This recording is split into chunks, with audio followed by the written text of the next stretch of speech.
Waalaikumsalam warahmatullahi wabarakatuh. Bapak Guru Hebat, Waalaikumsalam izin. warahmatullahi Oke, Bapak Guru Hebat izin merekam kegiatan ini. Pada kesempatan ini saya mencoba budaya positif.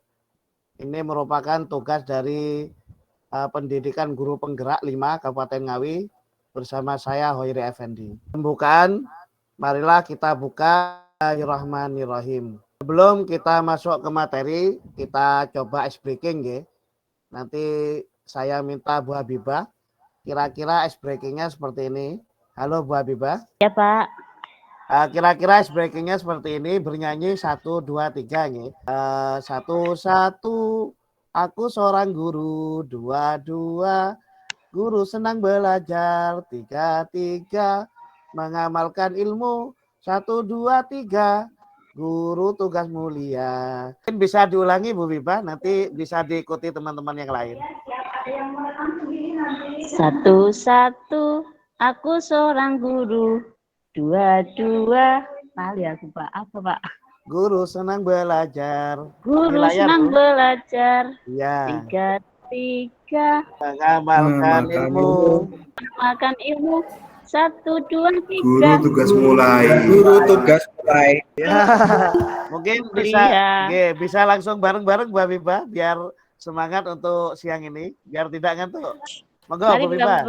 Kita bersama-sama menyanyikan lagu Guru Hebat Guru Mulia nggih. Silakan mulai. Oke, Bu. 2, 3. Kita mulai bersama-sama. Silakan. 1. Aku seorang guru. 2, Guru senang belajar. Mengamalkan ilmu. 1, 2, 3. Guru tugas mulai. Iya, tepuk tangan untuk Bu Habibah dan itu ice breakingnya cukup gitu dulu.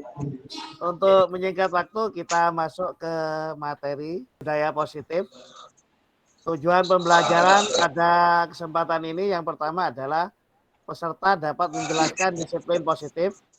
Yang kedua, teori motivasi. Kemudian yang ketiga, Bu Nani, mohon dimut Bu Nani. Yang ketiga, menjelaskan keyakinan kelas. Keempat, kebutuhan dasar manusia. Dan kelima, 5 posisi segitiga restitusi. Kita mulai yang nomor 1 dulu. Angkatan kelas sudah tadi mengikuti kegiatan dengan baik. Usahakan menampilkan kamera, mematikan mic saat presentasi, memberikan umpan balik positif.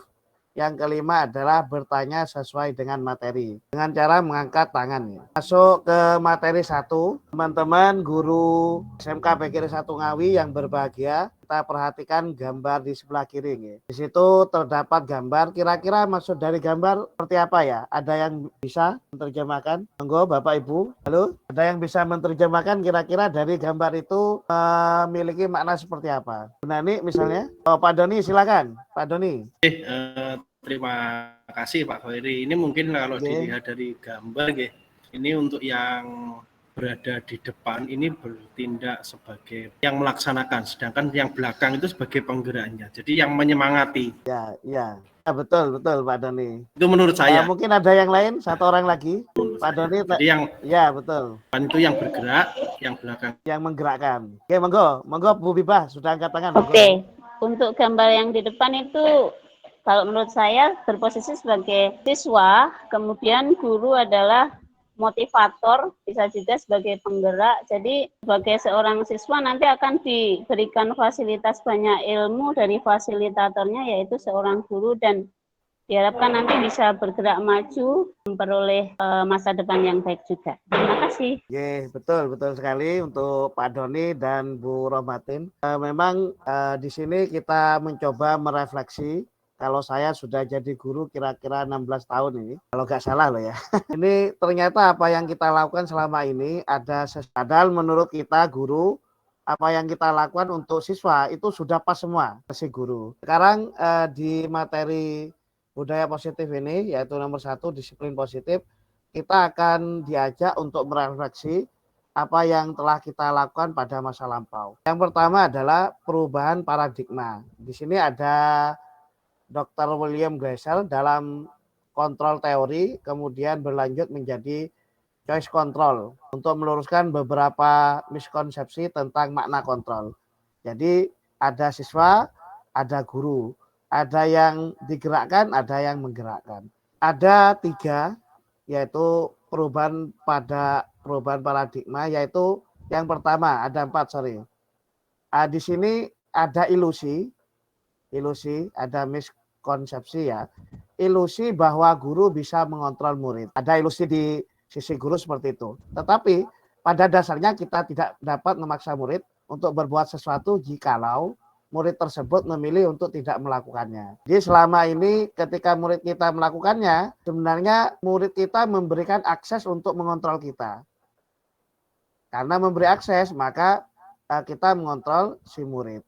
Jika tidak memberikan akses, berarti entah itu dalam tindakan benar, entah itu dalam tindakan yang salah. Kemudian yang kedua, ilusi bahwa semua penguatan positif efektif dan bermanfaat. Nah, ini nomor 2 ini penguatan positif dalam artian imbalan. Jadi di pelajaran ya, ayo belajar yang rajin, nanti saya kasih nilai 95. Misalkan ayo ngikuti webinar, nanti saya kasih amplop misalkan. Itu ternyata tidak demikian. Di sini dijelaskan segala sesuatu untuk mempengaruhi murid agar mengulangi suatu perilaku tertentu adalah suatu usaha untuk mengontrol murid tersebut.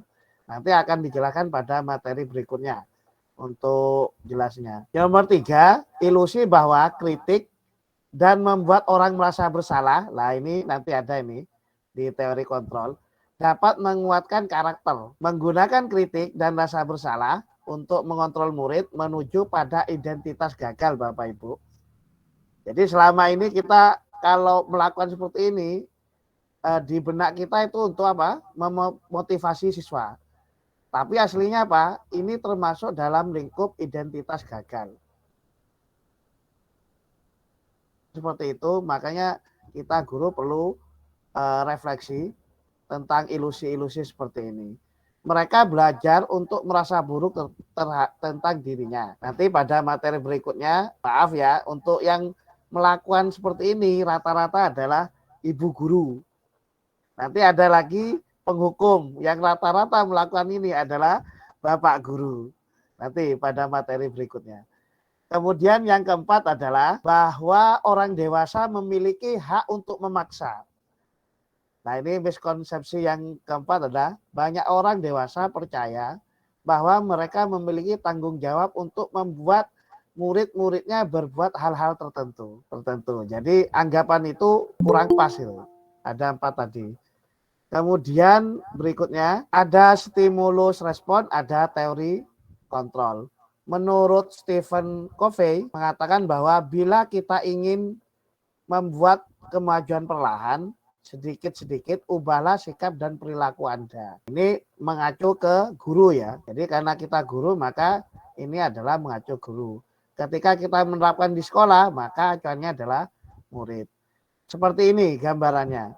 Stimulus respon. Realita kebutuhan kita sama, teori berbeda. Kebutuhan saya dengan Pak Doni berbeda.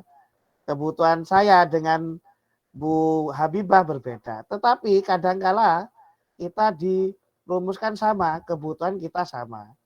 Kebutuhan siswa belajar itu sama, padahal tidak. Seperti itu misalkan. Semua orang melihat hal yang sama. Kontrolnya apa? Setiap orang memiliki gambaran berbeda. Realitanya kan berbeda. Saya melihat angka 6, mungkin Bu Biba melihat angka 9. Atau mungkin Pak Doni sama saya ele-elan 69. Akhirnya sepakat 9 misalnya. Seperti itu. Kemudian kita mencoba mengubah orang agar berpandangan sama dengan kita. Ini memaksa ya ini. Kontrolnya seperti apa? Kita berusaha memahami pandangan orang tentang dunia. Bisanya memahami. Kemudian orang perilaku buruk dilihat sebagai suatu kesalahan. Kontrolnya, semua perilaku memiliki tujuan. Jadi ketika murid kita itu terlambat, dia mesti ketika murid kita mengerjakan sesuatu atau tidak, itu mesti punya tujuan. Nah ini yang perlu dianalisis oleh seorang guru. Ini anak telat kenapa? Ini anak gak mengerjakan tugas kenapa dan lain sebagainya. Kemudian orang lain bisa mengontrol saya. hanya Anda yang bisa mengontrol diri Anda. Orang lain, saya tidak bisa mengontrol orang lain, seperti itu. Nah, ketika orang lain tidak bisa mengontrol dirinya sendiri, maka ada sesuatu yang perlu dilakukan, yaitu kekuasaan. Misalnya murid tetap tidak masuk, tidak mengerjakan, lah berarti ada guru di situ untuk sedikit memaksa muridnya untuk melakukan. Termasuk kita guru. Ketika kita disuruh misalnya teman untuk misalkan ayo berbagi atau ayo melakukan ini, kadangkala kita tidak mau. Berarti ada sesuatu yang namanya kekuasaan untuk membantu mengontrol diri kita. Berikutnya, nah disiplin. Teman-teman guru hebat SMK PGRI 1 Ngawi, kira-kira terbenak apa dalam diri kita? Kira-kira apa ya? Monggo teman-teman, kata disiplin.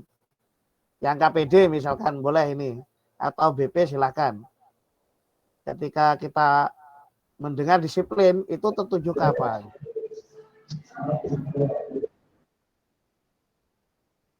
Pak Wahyu, Pak Danang silakan. Pak Danang dulu, Pak Wahyu dulu. Nggih. Matur. Pak Wahyu dulu mawon.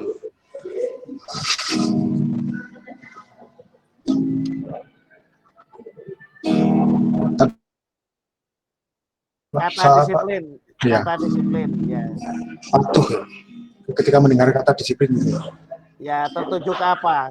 Dalam benak guru.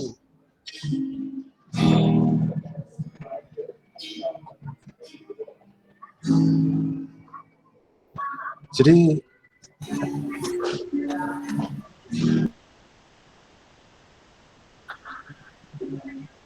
kita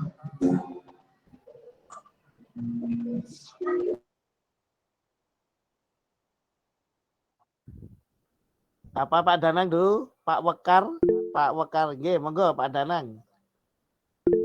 Pak Danang, silakan Pak Danang.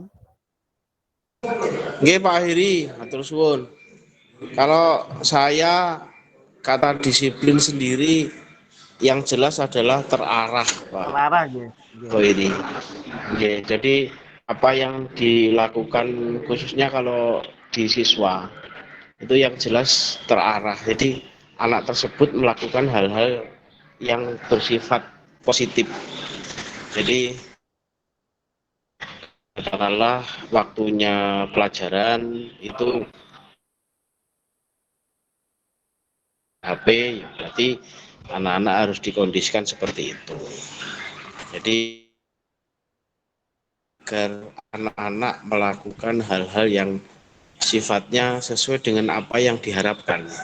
Mungkin kalau saya seperti itu Pak Hiri. Oke, terima kasih Pak Danang. Lanjut Bu Habibah, silakan Bu Habibah. Kata-kata disiplin. Saya mencoba menjawab. Disiplin itu sesuatu yang sifatnya runtut, Pak. Jadi misal kalau saya mengajar satu tema past continuous tense. Jadi anak-anak harus tahu subjek itu seperti apa. Yang digunakan nanti was-were itu yang memakai subjeknya siapa aja. Kemudian kata kerja itu macamnya apa aja. Nah, dari situ nanti anak-anak tahu komplement. Akhirnya dia bisa membuat sebuah kalimat. Berarti disiplin itu ada tuntutan tertentu yang harus dijalani yang akhirnya nanti mencapai sebuah tujuan, yaitu kalimatnya menjadi sempurna. Misalnya seperti itu, Pak. Dan prakteknya dalam keseharian banyak sekali. Terima kasih. Makasih Pak Danang, Bu Habibah. Jadi memang yang dilakukan kita setiap hari menjadi guru seperti itu. Ada kesinambungan terhadap suatu bentuk kebajikan, intinya seperti itu. Di sini Pak Ki Hajar Dewantoro ini memaknai sebuah disiplin seperti ini. Di mana ada kemerdekaan. Kemerdekaan maksudnya kita tidak bisa mengontrol orang lain atau orang murid tidak bisa dikontrol kita. Maksudnya seperti itu. Di sini itulah harus ada disiplin yang kuat. Kemudian sungguh pun disiplin itu bersifat self-disiplin, yaitu kita sendiri yang mewajibkan kita dengan sekeras-kerasnya, tetapi itu sama saja sebab jika kita tidak cakap melakukan disiplin, wajiblah penguasa lain mendisiplinkan kita. seperti yang saya sampaikan sebelumnya. Jadi disiplin sifatnya adalah mengatur diri sendiri.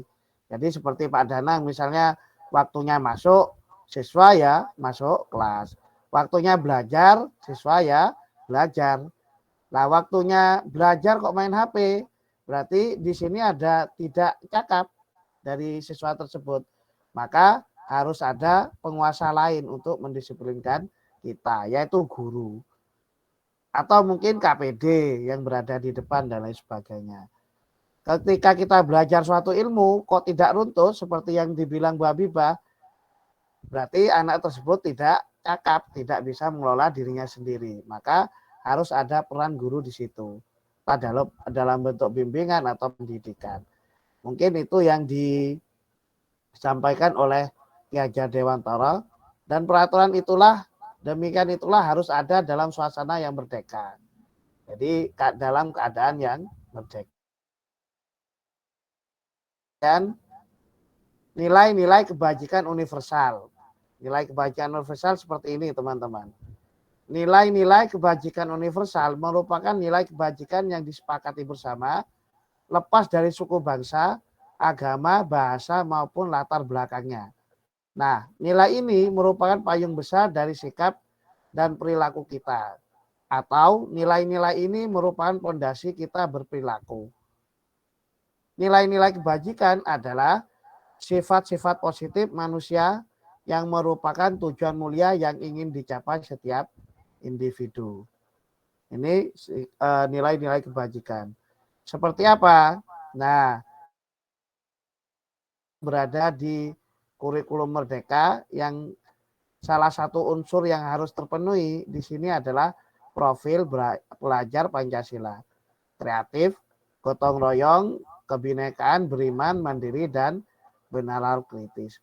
Itu yang wajib dilakukan oleh kita sebagai guru, baik diri sendiri maupun kepada siswanya. Nah, ternyata nilai kebajikan di luar itu banyak sekali. Saya ambilkan di sini 9 pilar karakter. Di sini cinta Tuhan, kemandirian, hampir sama dengan yang profil Pancasila, kejujuran, hormat, dermawan. Nah, ini siswa diharapkan dermawan, hormat, percaya diri, kepemimpinan, toleransi, kedamaian, dan kesatuan. Ini 2 contoh saja. Contoh yang lainnya adalah banyak sekali. Kemudian teman-teman coba ini kita amati ya, amati motivasi yang seperti saya sampaikan sekilas di depan. Di sini ada teori motivasi. Jadi anak kita, siswa kita SMK PGRI 1 Ngawi untuk kelas 3 karena terimbas corona 2 tahun ataupun kelas 11 yang terimbas dengan corona 1 tahun, ini perlu sering-sering kita motivasi. Kalau kemarin dalam rapat-rapat jueh, di jueh mengingatkan anak-anak tentang segala sesuatu tentang Gosen dalam bukunya Restructuring School Discipline menyatakan ada 3 motivasi perilaku manusia. Mohon teman-teman ini dicermati, nanti bisa diaplikasikan ke kelas gitu. Ke kelas yang diampu oleh teman-teman sendiri. Yang warna kuning ini perlu dihindari, sedangkan yang warna biru perlu dipupuk. Yang seperti apa yang warna kuning masuk kategori. Jadi yang pertama adalah menghindari ketidaknyamanan atau hukuman. Kira-kira pertanyaannya seperti ini. Apa yang terjadi bila saya tidak melakukan? Saya ulangi, apa yang terjadi bila saya tidak melakukan? Saya minta ke teman-teman peserta untuk memberikan contoh dari segi guru aja. Jangan murid karena kita guru. Ini motivasi eksternalnya menghindari ketidaknyamanan atau hukuman. Indikatornya apa yang terjadi bila saya tidak melakukannya. Atau boleh misalkan kesulitan bisa contohnya siswa aja. Monggo. Bisa raise hand ya, raise hand, angkat tangan. Halo. Halo, monggo Pak Toha, nggih, siap. Silakan. Oke, bismillahirrahmanirrahim. Mencoba untuk menjawab. Mudah-mudahan bisa diambil hikmah. Ya, menghindari ketidaknyamanan itu artinya selain daripada tindakan kita karena siswa itu indisipliner, maka cara kita menegur siswa pun itu lebih diarahkan kepada ranah pendidikan, dan itu pun harus lahir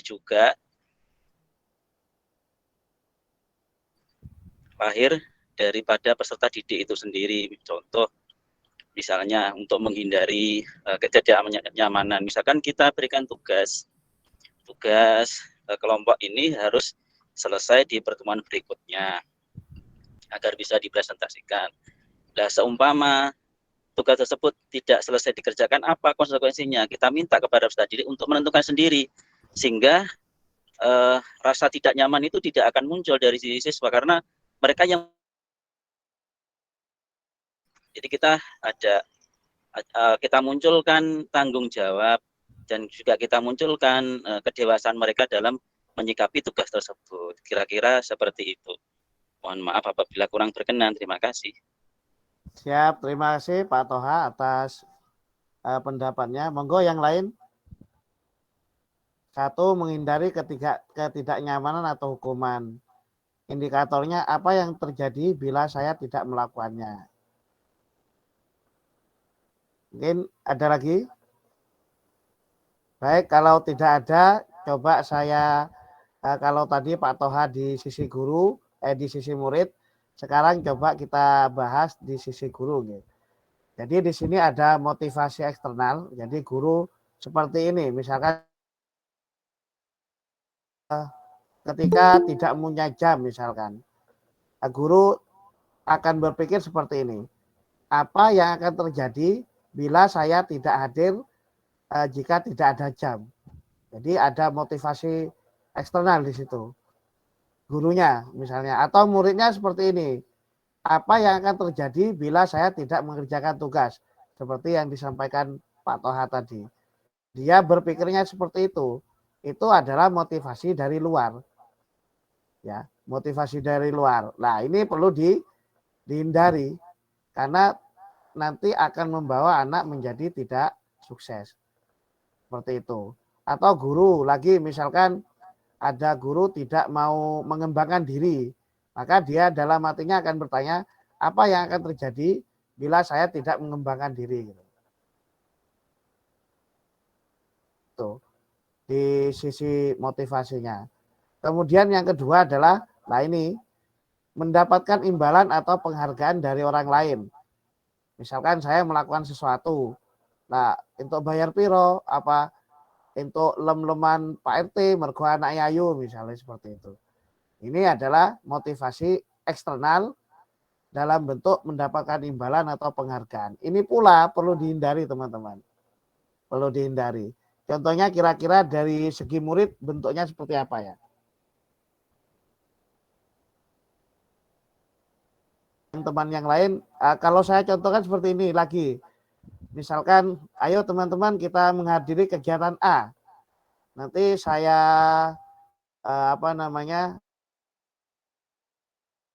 misalkan dalam bentuk seperti itu. Kalau bentuk di ranah siswa seperti apa kira-kira contohnya yang dialami oleh teman-teman guru? Karena tadi banyak yang Bapak Ibu guru, monggo Ibu guru yang lain silakan. Jika saya melakukannya, kalau siswa misalnya rajin dapat nilai atau yang lainnya. Silakan Bapak Ibu. Ibu guru sekarang monggo.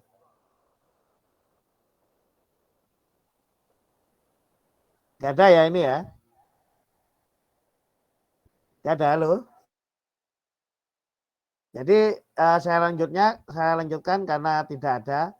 Jadi ketika murid datang misalkan di mesin itu ada siswa datang jam 6.30 harusnya dia datang jam 6.15. Misalkan diberi nilai gurunya atau mungkin dicap menjadi anak yang baik dan lain sebagainya. Adalah bentuk motivasi eksternal. Yang ketiga, teman-teman, ini yang perlu dipupuk, yang diharapkan oleh yang kita pelajari dari materi ini adalah kita memiliki motivasi internal yang tujuannya disiplin positif. Entah itu guru, entah itu murid. Jadi disiplin positif seperti ini. Menghargai diri sendiri dan insan sesuai harapan. Guru, misalkan seperti ini. Saya belajar IT misalkan. Harapannya apa? Saya berharap menjadi guru yang baik dalam menerapkan pembelajaran menggunakan IT. Jadi tidak ada unsur dari luar seperti warna kuning. Kalau murid kira-kira apa nggih? Monggo Bapak Ibu. Halo yang masih aktif di layar, monggo. Yang mau berpendapat, yang sisi. Halo Pak Doni, silakan Pak Doni. Terima kasih Pak Doni. Monggo. Oke, matur suwun Pak Khairi. Ini untuk masukan aja untuk menghargai. Di poin 3 ya, menghargai diri sendiri dan insan sesuai harapan. Ini memang kadang kita kesulitan. Jadi untuk membangkitkan motivasi itu di ranah siswa, Pak Khairi. Iya, betul. Kenapa? Ya kurang tahu mungkin itu kalau dibandingkan dengan generasi yang dulu itu sangat beda. Ya. Gitu. Kalau anak dulu mungkin kebisaannya apa itu akan menjadi kebanggaan. Nah, untuk yang siswa, untuk yang murid-murid zaman sekarang itu kadang ditanya, kamu punya kebanggaan apa? Itu masih bingung. Ya. Nah itu kendalanya. Akhirnya pada saat kita ingin membangkit, mereka bisa menghargai diri sendiri atau agar bersemangat. Kamu jadi apa toh? Pengen jadi apa? Mereka kadang bingung. Bingung, ya betul. Nah itu yang banyak saya temui di siswa zaman sekarang. Akhirnya apa? Akhirnya untuk kita bisa membangkitkan motivasi internal mereka, kita agak sedikit kesulitan. Kadang itu Pak Khairi. Betul. Ini sekedar sharing aja. Terima kasih. Oke, terima kasih. Yang lain mungkin Pak Indro. Monggo silakan Pak Indro. Matur suwun Khairi.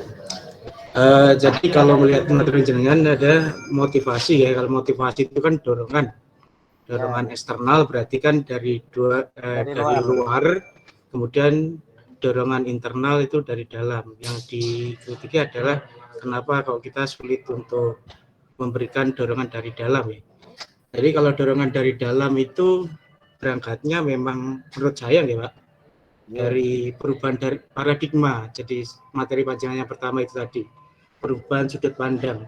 Jadi anak-anak itu harus digerakkan untuk menyadari pola sudut pandang. Contoh misalnya belajar kalau kita lihat motivasi anak itu banyak. Ada yang motivasinya nilai, ada yang dilihat temannya, ingin motivasinya banyak lah. Tapi kalau kita bicara fitrah belajar itu kan fitrah manusia. Jadi belajar itu adalah kodrat manusia bergerak dari yang tidak tahu menjadi tahu untuk meningkatkan nilai guna dirinya untuk di kehidupan alam raya ini. Jadi diarahkan pada anak bahwa kodrat belajar itu adalah kodratmu gitu. Kalau kamu jadi manusia ya memang harus belajar gitu. Terlepas kamu dinilai atau tidak dinilai, karena ini yang diberikan oleh Tuhan kepada manusia. Jadi kalau mereka sadar bahwa mereka berpijak pada belajar itu adalah kodrat manusia, tentunya mereka akan belajar dengan proaktif. Yang lain menilai atau tidak, pokoknya dia belajar untuk meningkatkan nilai guna di kehidupan ini. Menurut saya itu, jadi dilakukan dengan melakukan perubahan paradigma anak dulu. Terima kasih Pak Weri. Oke, terima kasih ya. Cukup dulu untuk 2 orang. Pak Doni, saya rasa yang kelas 12 MC ini minggu praktek ke pertama dan 2. Alah, Masya Allah ini. Saya sampai membanting kursi. Jadi untuk menggerakkan mereka sulitnya minta ampun. Lah ternyata setelah minggu ketiga entah itu motivasi dari siapa, entah saya, Pak Raji atau Pak Mahmud, kok berubah sedikit demi sedikit. Dan memang untuk memotivasi siswa ini memang perlu, kemarin saya tanyakan, perlu kontinuitas. Dan tidak hanya guru produktif, semua guru, mungkin termasuk semua karyawan, itu perlu dilakukan kontinuitas. Kemudian Pak Indro tadi memang benar, kita perlu memupuk yang namanya dari dalam itu, terutamanya ini anak-anak, coba kita tanyakan Bapak Ibu guru, mau jadi seperti apa gitu. Walaupun anak-anak kita motivasi, ada yang respon, ada yang diam, itu karena ada suatu kebutuhan. Nanti setelah ini ada materinya. Jadi Bapak Ibu, harapannya mulai hari ini saya sendiri sudah mulai melakukan, walaupun belum kelihatan karena juga proses, mencoba anak menjadi seperti apa, digali pelan-pelan sambil lalu jalan gitu, sehingga nanti dia akan menghargai dirinya, kemudian menghargai diri yang lain, insan yang lain, sehingga harapan sesuai kodrat yang dibawa nanti menuju ke keselamatan dan kesejahteraannya. Itu ada di materi, ini kan materi 1.4, itu ada di materi 1.1 sampai 1.3. Nanti bisa dilihat kalau misalnya teman-teman sempat waktu mau lihat, bisa di YouTube saya ya, atau di Google orang lain boleh. Nah ini teman-teman, saya berharap dari teman-teman sedikit mengikuti lah gambarannya, jangan masuk terus hilang gitu. Hubungannya ini adalah materi-materi yang penting bagi kita.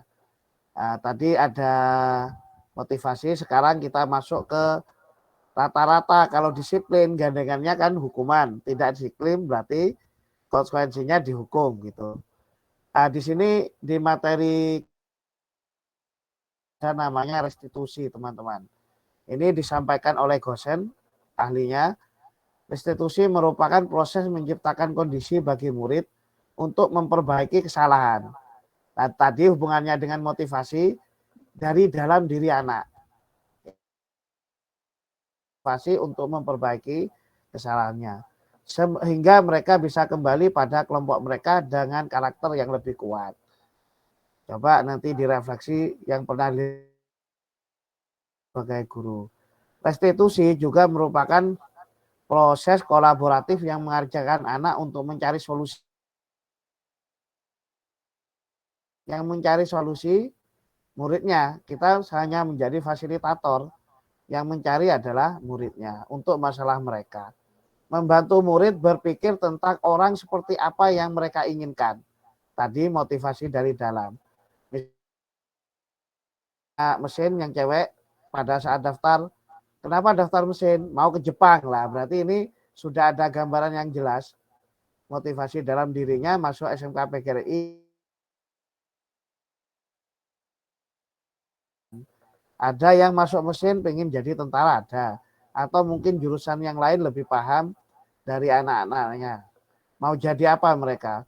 Di listrik misalkan mau jadi instalatir handal dan lain sebagainya.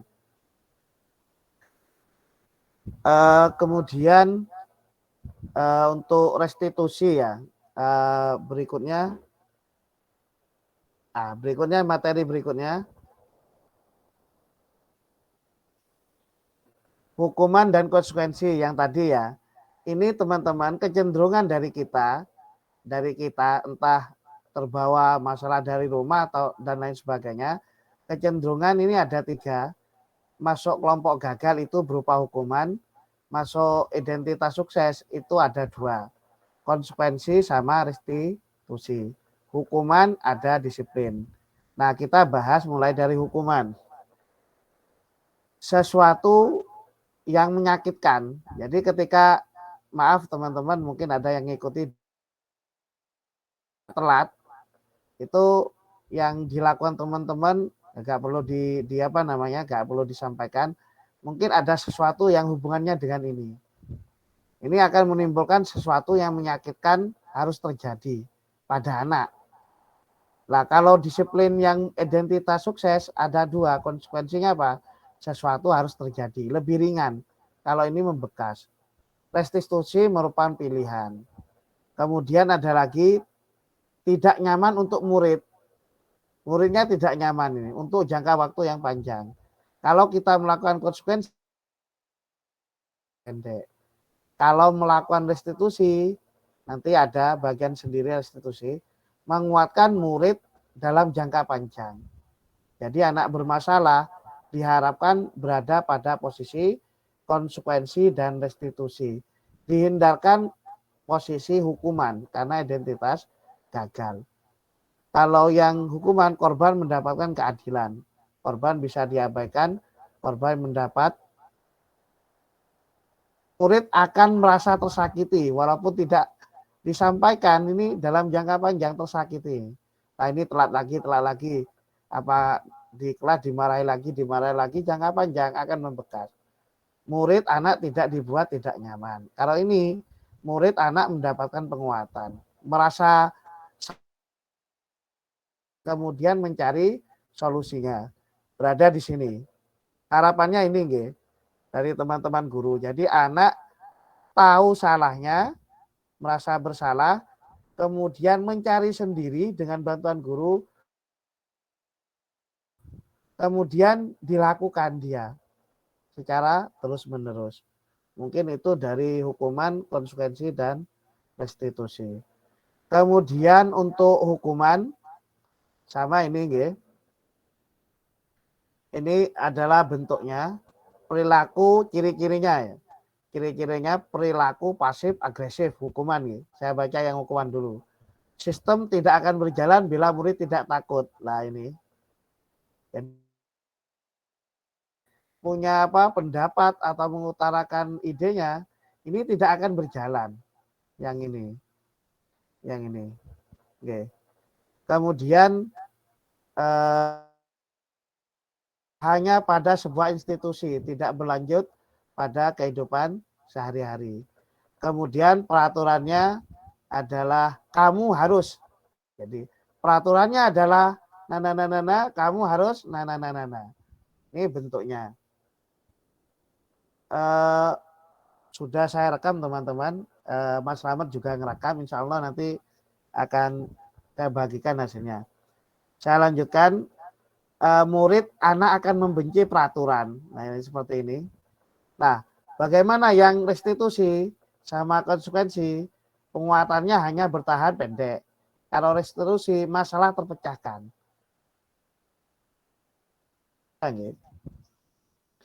Yang ini silakan dibaca sendiri. Murid belajar tanggung jawab. Karena yang diharapkan ini, fokus pada pemecahan masalah dalam jangka waktu panjang. Kalau konsekuensi yang ini, apa peraturannya? Mampukah kamu melakukan? Terima kasih. Kalau ini enggak, apa yang kamu yakini? Jadi yang hukuman konsekuensi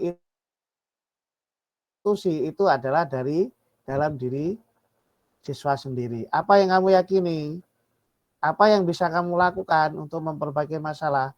Murid akan menghormati dirinya dan orang lain. Kalau yang konsekuensi, murid akan menghormati peraturan. Jadi bukan dirinya, bukan orang lain. Murid akan membenci peraturan. Jadi paradigma ini monggo teman-teman yang perlu dibenahi yang kita lakukan sebelumnya. Termasuk saya sendiri. Nah, teman-teman tadi Pak Doni menyampaikan sulitnya. Salah satunya itu kita buat keyakinan kelas Pak Doni, namanya keyakinan kelas. Keyakinan kelas adalah nilai-nilai kebajikan universal yang disepakati secara tersirat dan tersurat lepas dari latar belakang, suku, negara, bahasa, maupun agama. Keyakinan seseorang akan lebih memotivasi seseorang dari kelas dengan membentuk kelompok. Terus apa? Banyak itu, banyak tulis. Kemudian disepakati kelompok kelas. Misalkan di MC kemarin saya melakukan keyakinan kelas 10 TPMC menghasilkan saling menghormati, saling menghargai, saling motivasi, saling peduli. Ini disepakati, diterapkan, dan dijalankan. Ini bukan peraturan, lebih fleksibel dari peraturan. Nah, ketika anak tidak menghormati gurunya, misalnya kemarin ini maaf ada guru ya, di depan nulis, ya di mesin juga ini, saya tahunya di media sosial, itu muridnya di bawah, guya-guyu. Diingatkan, ayo, keyakinan kelas yang kamu bahas bersama teman-teman apa? Saling menghormati, Bu. Oke, nanti anak-anak diarahkan. Kalau misalnya temanmu berbicara, kamu harus diam. Kalau gurumu menjelaskan, kamu harus mendengarkan. Di situ akan memotivasi siswa dari dalam. Saling menghargai sama, saling memotivasi. Temannya sudah selesai kepala palu, ada yang baru mulai lah, ini dimotivasi. Dimotivasi, didukung, larat, diece, dinyek, dipermalukan lah. Nanti guru masuk di situ. Kita masuk ke situ, ayo kebajikan, nilai kebajikan atau keyakinan apa yang kita sepakati.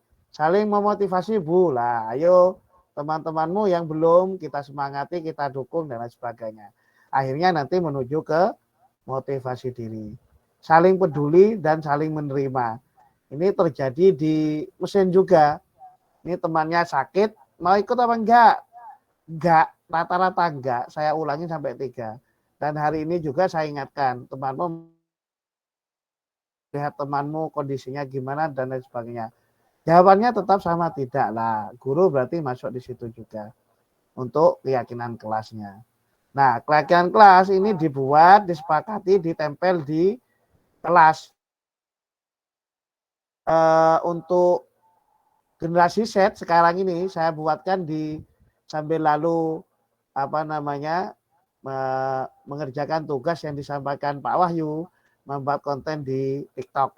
Ya belajar TikTok, ya belajar untuk menyampaikan keyakinan kelas dalam bentuk digital. Itu yang keyakinan kelasnya. Kemudian ini kita seorang guru, baik Bapak maupun Ibu, kita harus mengetahui kebutuhan dasar manusia, kebutuhan dasar siswanya. Di sini ada 4, ada yang berupa fisik, ada yang berupa psikologis. Yang berupa fisik bertahan hidup. Jadi guru misalnya agak sarapan, ngajar ya lemas. Murid juga seperti itu. Kebutuhan fisiologis untuk bertahan hidup, misalnya kesehatan, rumah, dan makan. Diusahakan untuk praktek membawa bekal dari rumah atau beli di kantin. Ya, diperbolehkan beli misalkan 5 menit bawa ke bengkel untuk dimakan di bengkel. Karena kalau kita praktek lemas. Kemudian ada 2 kebutuhan untuk disayangi dan diterima. Nah, ini kita analisis murid-murid kita di kelas ya. Ciri-cirinya kalau yang ini meliputi kebutuhan hubungan, koneksi, kebutuhan untuk memberi, menerima, kasih sayang, kebutuhan untuk merasa menjadi bagian dari kelompok. Bapak Ibu, saya nanya ke Ibu sekarang kalau ada, kalau yang masih aktif, contohnya yang terjadi di kelas Bapak Ibu. Kalau saya sudah menemui dan sudah saya cross check. Kebutuhan yang hubungannya dengan disayangi dan diterima. Monggo Ibu-ibu nggih. Gantian. Di kelas mesti ada ini. Dibahas itu. Kalau praktek lembos berarti nggak makan gitu tuh. Monggo ibu-ibu yang lain. Bu Betty, Bu siapa ya? Bu Nani silakan atau ibu-ibu yang lain. Ini Pak. Bukan Bu Anggreni, silakan Bu Anggreni. Kalau ini saya terapkan, ini di kelas saya biasanya untuk kebutuhan untuk disayangi dan diterima itu ada sesi pagi sebelum pelajaran dimulai itu anak-anak memang kadang ya saya kumpulkan tuh di bawah, jadi nanti ada tidak di bangku tapi di bawah, terus nanti ada muter gitu terus sharing. sharing nanti ada cerita apa pagi ini, terus nanti ada keluh kesah apa. Nah itu ternyata dari situ saya bisa menilai anak-anak itu lebih dekat dengan saya. Mereka merasa diterima tadi, terus diperhatikan. Oh ternyata Bu ini aslinya orang galak mungkin gitu. Jadi anak-anak yang kelas 2 terutama juga sudah banyak yang lebih dekat dengan saya. Jadi kalau ada apa-apa bisa cerita lebih leluasa. Terima kasih. Oke, terima kasih Bu Anggreni. Itu yang dilakukan Bu Anggreni ya. Yang dilakukan Bu Anggreni terpenuhi sehingga anak-anak lebih diterima dan disayangi. Jika tidak terpenuhi, seperti apa kira-kira Bapak Ibu? Terpenuhi. Kalau di kelas praktek apa di kelas biasa atau umum seperti apa kira-kira? Monggo yang mau berpendapat.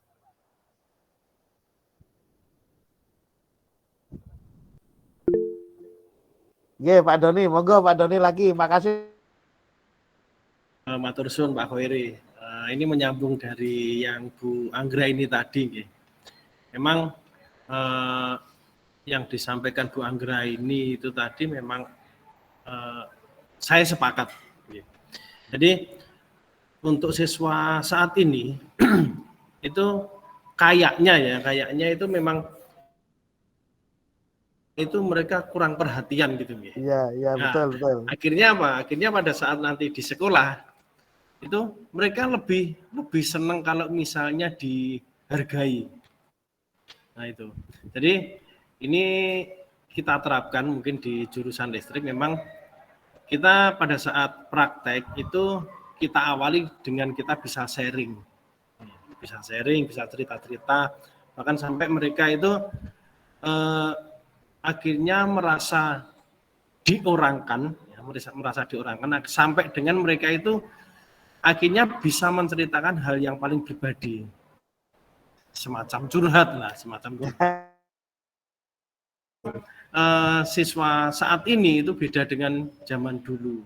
Ya, betul. Nah, kalau misalnya memang itu tidak terpenuhi, akhirnya apa? Mereka itu merasa gini, waduh, aku nang sekolahan cuma habis itu terus ditinggal, seperti itu saja. Akhirnya apa? Mungkin lebih baik anak-anak zaman sekarang itu kita ajak ngobrol, kita ajak sharing. Akhirnya mereka muncul merasa akhirnya apa? Akhirnya kita mudah untuk mengajak komunikasi mereka. Nah, imbasnya itu. Akhirnya sewaktu-waktu nanti ada kesalahan sedikit, ya nggak tahu lah itu kesalahan atau kekeliruan atau yang lain lah. Akhirnya kita bisa ikut ngontrol. Akhirnya kita bisa mengarahkan mereka ke jalan yang benar lagi. Nah itu Pak Khairi mungkin dari saya, matur suwun. Oke, terima kasih Pak Doni, Bu Anggreni. Memang betul jika contoh-contoh yang disampaikan jika terpenuhi. Nah ini saya punya contoh jika tidak terpenuhi. Tulis ketika pelajaran itu anak-anak senangannya mengganggu teman, jawili dan lain sebagainya. 1-2 anak saya teliti, saya tanya, ternyata memang mereka di rumah kurang kasih sayang. Akhirnya di sekolah dia mencoba untuk akrab atau disayang temannya dengan cara apa? Guyon, jahil dan lain sebagainya. Saya tanya, kamu di rumah hidup sama siapa? Orang tua bukan? Bukan Pak. Rata-rata dia hidup bersama kakek dan neneknya. Yang kita tahu biasanya kan sudah sepuh, kurang kasih sayang. Lebih kebutuhannya lebih terpenuhi jika bersama bapak dan ibunya. Ada sekitar anak 4 Pak. Dan saya prediksi kurang kasih sayang, ternyata benar. Setelah cerita-cerita, oh iya Pak, memang saya kurang kasih sayang Pak. Nah, akhirnya bisa mengetahui guru kalau anaknya seperti itu berarti kurang kasih sayang. Gimana caranya? Temannya ikut nimbrung, mungkin gurunya ikut nimbrung seperti Bu Anggreni tadi. Mungkin seperti itu teman-teman. Saya menguatkan dari Bu Anggreni sama Pak Doni. Kemudian berikutnya adalah kebutuhan penguasaan. Kebutuhan penguasaan seperti ini teman-teman. berhubungan dengan kekuatan untuk mencapai sesuatu, menjadi kompeten, menjadi terampil, diakui atas prestasi dan keterampilan kita yang didengarkan dan dimiliki rasa harga diri. Nah, ini sudah diterapkan Pak Doni tadi. Jadi anak ketika penguasaannya misalkan di mesin itu siswa sudah prakrin gambarannya. Kembali ke mesin sudah menguasai ulir gambarannya. Kok di bengkel mesin kok diajari bubut rata terus. Bubut rata bagian luar dalam ya. Maka anak-anak ini ada kecenderungan males, kurang termotivasi. Sehingga ketika terjadi seperti itu, anak-anak perlu dimotivasi dengan diberikan penguasaan yang lebih tinggi. Atau mungkin di listrik yang bisa nanti menjadi pemateri sebentar di depan. Lah ini namanya penguasaan, kebutuhan penguasaan. Penting ini Bapak Ibu Guru. Seperti yang terjadi di mesin ini, maaf ya, ini untuk koreksi kita bersama, yang kemarin siswa keluar itu alasannya setelah ditanya itu kurang greget. Mungkin ada kesamaan seperti ini. Jadi teman-teman untuk penguasaan materinya, siswa memang memiliki kemampuan, diberi lebih tantangan lebih baik seperti itu. Atau bisa menjadi tutor teman sebaya biar dia lebih pede. Kemudian kebutuhan kemandirian, otonomi, memiliki pilihan, mampu mengendalikan arah hidup seseorang. Jadi kita guru tidak boleh kaku tentang kebutuhan ini. Nah, di CGP itu ada namanya pembelajaran diferensiasi. Nanti bisa dipelajari Bapak Ibu. Ketika mengajarkan sesuatu, produknya itu bermacam-macam. Jadi misalkan kita bahas tentang AutoCAD 3D. Ya, AutoCAD 3D. Jobnya job 1. Nah, nanti anak-anak ketika presentasi dia di depan terserah mau gambarnya job 1 3D. Mau presentasi pakai print out, mau presentasi pakai YouTube, dia terserah. Jadi ini adalah kebebasan untuk memilih pelajaran yang anak. Kemudian yang terakhir adalah kebutuhan senang. Jadi mohon Bapak Ibu, saya juga kebutuhan ini mencari kesenangan, bermain dan tertawa. Jadi anak-anak jangan dimarahi terus. Saya juga dulu sering marahi, beberapa tahun terakhir ya tidak mengurangi memarahi. Karena efeknya juga termasuk ke kesehatan kurang baik. Itu yang saya alami jika kita akan sehat seperti itu. Nah, yang ini yang perlu endingnya di sini. 5 posisi kontrol, teman-teman. Nomor 1, penghukum. Kedua, pembuat merasa bersalah. 1 dan 2 dihindari, teman-teman. Karena nanti ini akan membawa siswa menuju gagal.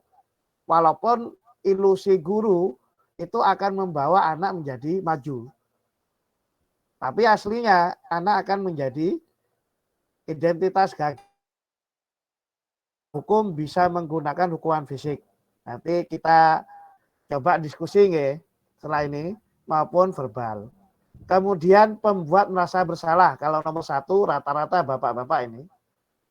Bapak, tapi tidak menutup kemungkinan ibu-ibu. Yang nomor 2, pembuat merasa bersalah, posisi ini guru bersuara lebih lembut. Jadi bersalah gitu. Seperti itu, ini identitas gagal. Yang ketiga, teman. Nah, teman 3, 4, 5 boleh. Ya, teman. Guru pada posisi ini tidak menyakiti murid, namun akan tetap berupaya mengontrol murid melalui persuasi. Ini pendekatan Pak Doni, Bu Anggreni tadi ya. Pemantau, posisi ini guru. Peraturannya ngene, konsekuensinya ngene, misalkan seperti itu. Peraturannya seperti ini, konsekuensinya seperti ini. Ini tipe pemantau. Nah, yang diharapkan Bapak Ibu itu adalah tipe kelima, yaitu posisi terakhir manajer. Posisi di mana guru berbuat sesuatu bersama murid. mempersilahkan murid bertanggung jawab terhadap perilakunya. Mendukung murid agar dapat menemukan solusi atas permasalahannya. Ini 5 posisi kontrol. Bapak Ibu SMK PGRI 1 Ngawi yang hebat-hebat, mari kita analisis kira-kira dari video ini masuk penghukum, pembuat merasa bersalah, teman, pemantau atau manajer. Kalau tidak memungkinkan nanti nggak usah bentuk kelompok, tapi mohon teman-teman untuk mengamati ya, sehingga sharing ini tidak hanya butuh hadirnya saja, tapi sebenarnya adalah apa yang kita bahas hari ini ada nilai maknanya gitu. Di sini ciri-cirinya, saya berikan ciri-cirinya dulu. Identitas gagal, identitas sukses. Yang kiri gagal, yang kanan sukses. Penghukum. Guru berkata, kalau kamu tidak melakukan, saya akan. Nah, hasilnya, nanti siswa memberontak, mendendam, menyalahkan orang lain. Yang kedua, berceramah, menunjukkan kekecewaan. Kamu sudah mengecewakan ibu atau bapak. Hasil pada murid menyembunyikan, menyangkal, berbohong. Nah, berbohong yang berat ini. Ya Pak Toha, berbohong. Ini yang sulit ini. Nah, membuatkan alasan untuk murid-muridnya. Ya. Kemudian lakukan demi bapak atau ibu. Ya sudah, nanti bapak ibu bantu bereskan. Hasilnya ketergantungan teman-teman. Kalau nggak ada guru A, nggak melaksanakan. Apa peraturannya? Apa konsekuensinya? Apa yang telah kamu lakukan? Apa yang terjadi sekarang? Ini menyesuaikan bila diawasi. Bila tidak diawasi, kelima adalah kontrol diri manajer. Mengajukan pertanyaan-pertanyaan. Kemudian, apa yang kita yakini? Keyakinan tadi. Nah, apa yang kamu yakini hal tersebut? Kalau kamu yakini, maukah kamu memperbaiki? Kalau kami memperbaikinya, jadi kira-kira hal tersebut akan menggambarkan apa tentang dirimu? Lebih cenderung ke siswanya. Menguatkan karakter atau watak dari siswa. Nah, berikutnya ada video. Kita diskusi, nggak perlu kelompok juga, perorangan nggak apa-apa. Di sini menentukan posisi kontrol dan alasannya. Link ini ya. Langsung saja, mohon dari teman-teman mengamati, nggih. Mohon dari teman-teman mengamati, kemudian memberikan komentar. Di video 1, 2, 3, 4, 5 masuk hukuman, merasa bersalah, atau manajer, atau pemantau, seperti itu. Baik, kita langsung mulai, nggih.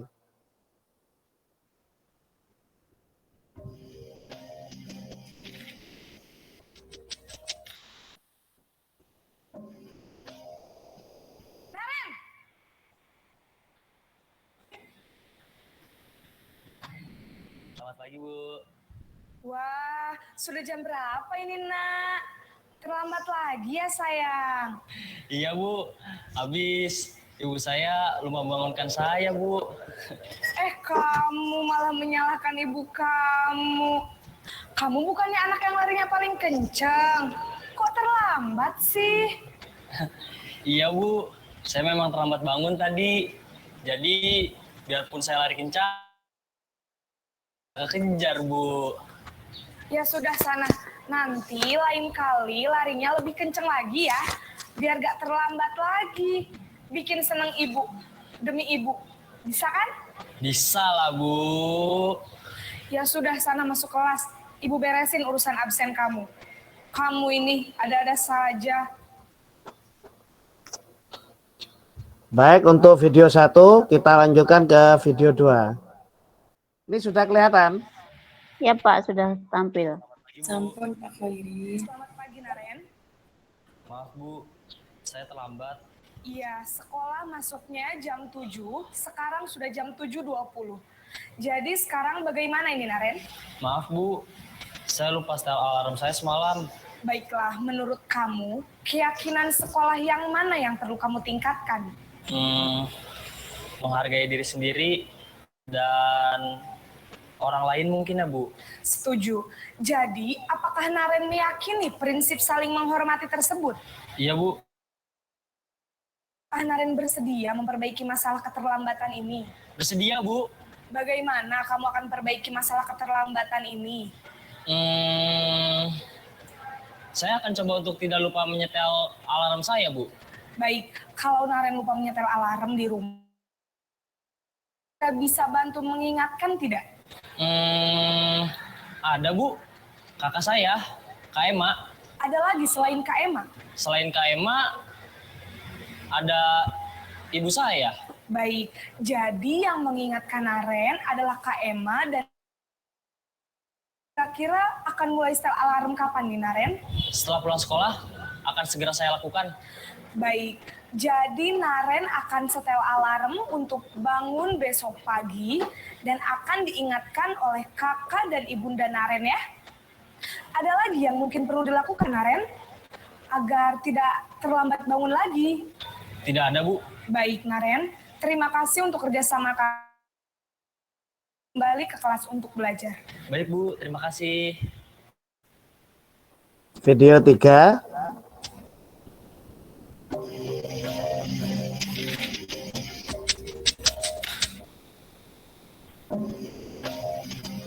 Naren!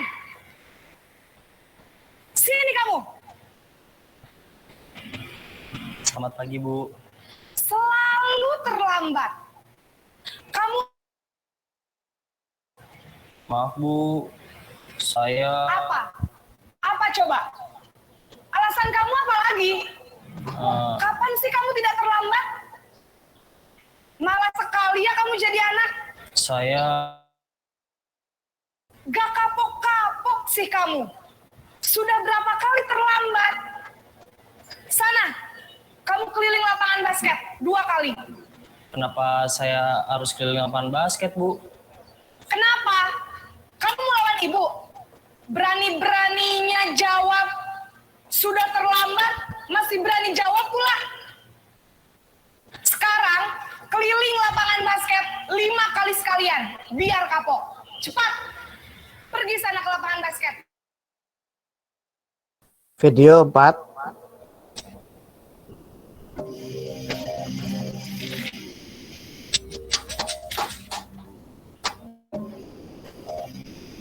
Naren!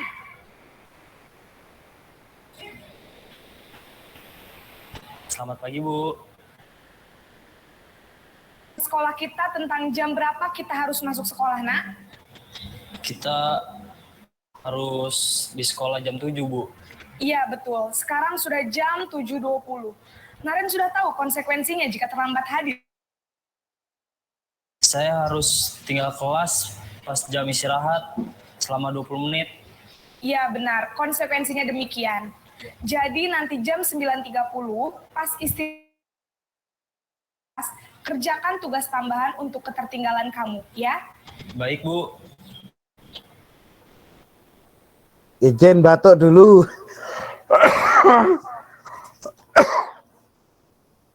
Video kelima nggih, Bapak Ibu. Semoga tidak ngantuk nggih.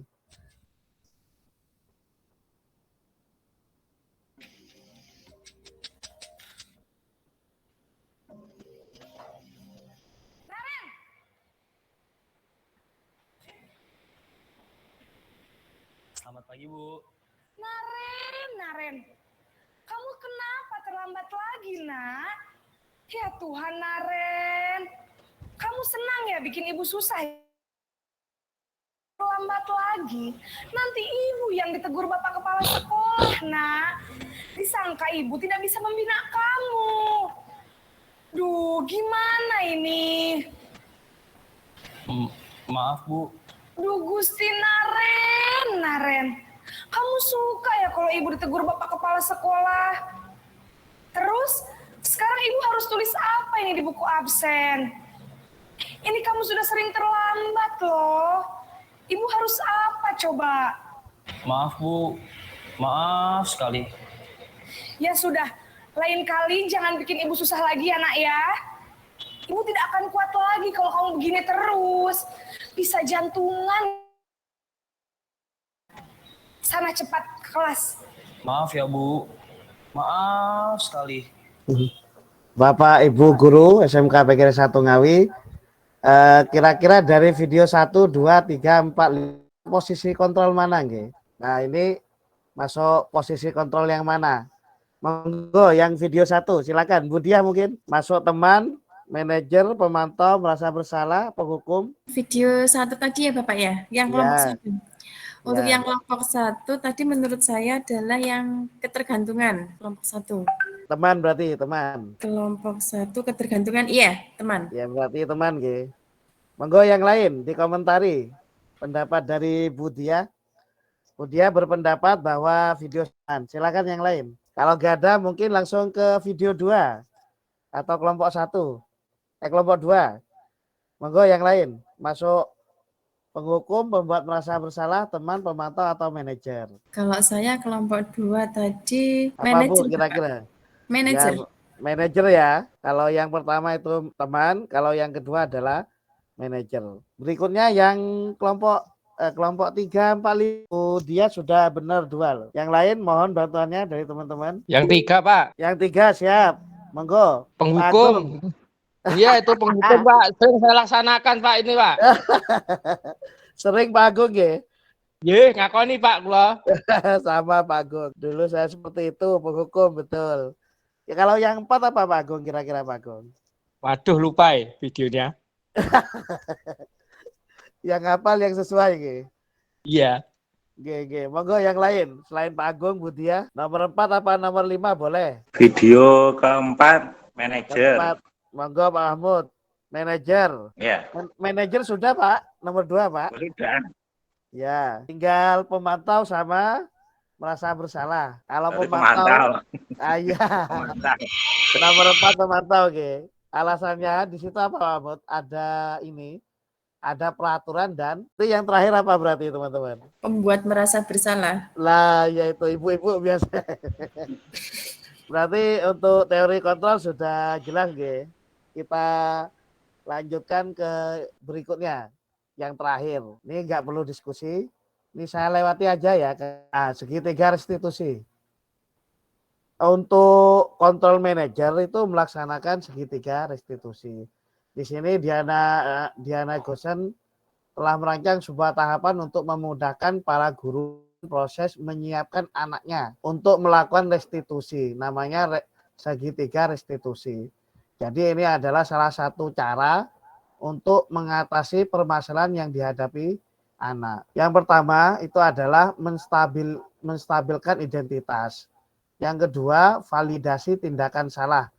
Yang ketiga, menanyakan keyakinan. Seperti halnya pada tadi posisi kontrol manajer. Kontrolnya seperti apa? Kita semua melakukan hal yang terbaik yang bisa lakukan.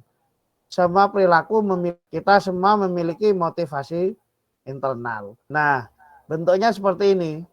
Ketika ada siswa yang melakukan kesalahan atau melanggar nilai kebajikan, guru menstabilkan identitas. Orang pasti melakukan kesalahan. Contohnya yang kata-katanya itu. Kamu bukan satu-satunya yang pernah melakukan ini. Setelah itu masuk ke validasi tindakan salah. Kamu tentu mempunyai alasan mengapa melakukan. Salah satu contohnya. Adakah yang lebih efektif untuk mendapatkan apa yang kamu butuhkan? Nah, kalau sudah tervalidasi, nah ini kan awalnya marah, dibuat datar, kemudian tervalidasi, kemudian bentuknya menurun karena di sini sudah diterapkan pertanyaan keyakinan kelas apa yang telah disepakati. Kemudian kamu ingin menjadi orang seperti apa? Ini motivasinya. Ini untuk langkah-langkah mengatasi permasalahan dari si Bapak Ibu guru hebat. Ini sumber kita ambil dari pendidikan guru penggerak, linknya itu ya.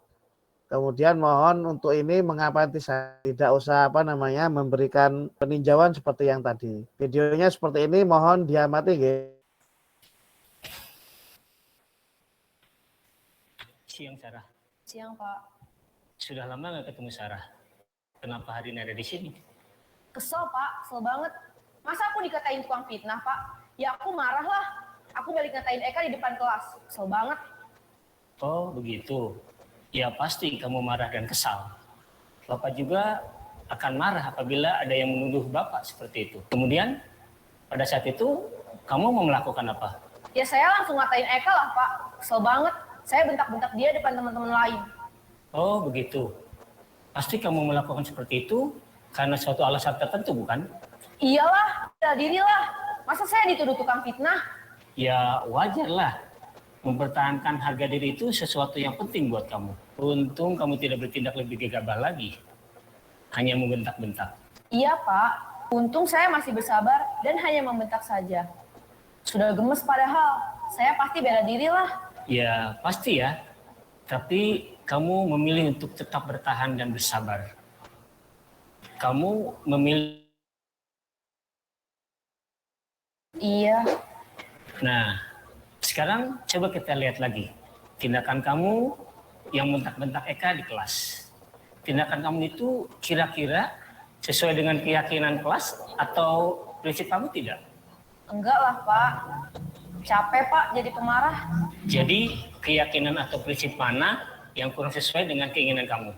Ya, saya sebenarnya sangat menghargai orang lain. Mungkin saat itu saya menjadi emosi, jadi tidak menunjukkan sikap itu. Kamu meyakini tidak? Menghargai orang lain itu penting buat kamu. Yakinlah, Pak. Iya, setuju. Kita harus saling menghargai.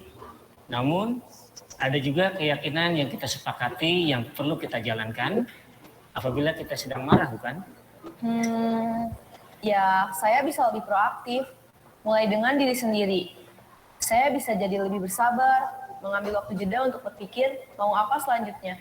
Kira-kira kamu bersedia memperbaiki masalah ini tidak? Bersedia, Pak. Kalau kamu memperbaiki masalah ini, yang bertanggung jawab kali ya, Pak. Dan senantiasa proaktif. iya. Menurut kamu, bagaimana rasanya menjadi orang seperti itu? Ya nyaman lah, bangga bisa bersabar dan menahan diri. Baiklah kalau begitu. Yuk kita pikirkan bagaimana memperbaiki masalah ini. Demikian Bapak Ibu untuk segitiga restitusi. Harapannya seperti itu ketika menangani permasalahan siswa di sekolah kita. Yang berikutnya ini terakhir Bapak Ibu melakukan refleksi, namanya refleksi 4F atau 4P. Diusahakan ketika kita mengadakan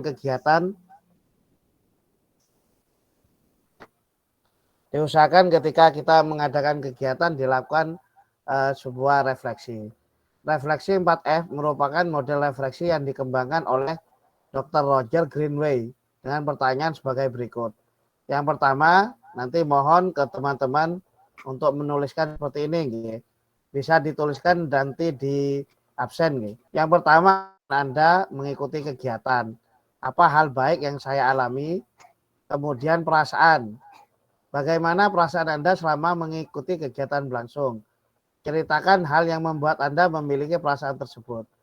Kemudian pelajaran apa yang didapatkan dari kegiatan ini? Apa yang harus saya ketahui mengenai diri saya setelah kegiatan ini? Yang keempat, penerapan apa yang bisa dilakukan dengan lebih baik jika saya melakukan hal serupa di masa depan. Atau aksi tindakan yang saya lakukan setelah belajar dari kegiatan ini. Mohon Bapak Ibu ini 5 menit ya. Nanti bisa dilanjutkan ke sini. Kalau yang ini hasil saya segitiga restitusi sama anak. Kemudian nanti Bapak Ibu klik link presensi ya. Klik link presensi kemudian diisi di situ. Coba saya klik nih. Nah, mengisi nama peserta siapa, pelajaran yang diampu, instansi, atau kalau memungkinkan bisa masukkan refleksi dan umpan baliknya. Demikian Bapak Ibu, mungkin waktunya 5 menit untuk mengisi ini. Nanti ini kita laporkan dari kelompok hasilnya ke sekolah atau ke Bapak Kepala Sekolah. Terima kasih, silakan diisi Bapak Ibu. Monggo, 5 menit nggih. Ampun Pak Khairi. Sampun nggih, makasih Bu. Silakan yang lain. Bapak Ibu ketika mengisi umpan balik misalnya Bapak Ibu mengharapkan untuk pelatihan Canva misalkan seperti itu. Ini buat acuan untuk mengajukan ke kepala sekolah gitu. Better for you Pak Toha. Oke, Bapak Ibu, saya ulangi lagi nanti mengisi presensi nggih. Sekalian dimasukkan untuk kedepannya selain refleksi dituliskan di situ kira-kira mau ngadakan kegiatan apa. Misalkan pelatihan Canva, luring misalnya atau langsung silakan ditulis apa blog dan lain sebagainya. Mungkin itu Bapak Ibu silakan ditulis nggih. Kiranya untuk modul 1.4 budaya positif dengan peserta guru hebat SMK PGRI saya akhiri. Saya ucapkan terima kasih yang banyak untuk teman-teman yang telah mendukung kegiatan ini, wabil khusus kepada Bapak Kepala Sekolah yang memberikan dukungan. Salam bahagia, jangan lupa kunjungi mesin smkpgri1ngawi.blogspot.com. Terima kasih teman-teman. Silakan teman-teman bisa akhiri. Wassalamualaikum warahmatullahi wabarakatuh. Waalaikumsalam warahmatullahi wabarakatuh. Waalaikumsalam warahmatullahi wabarakatuh.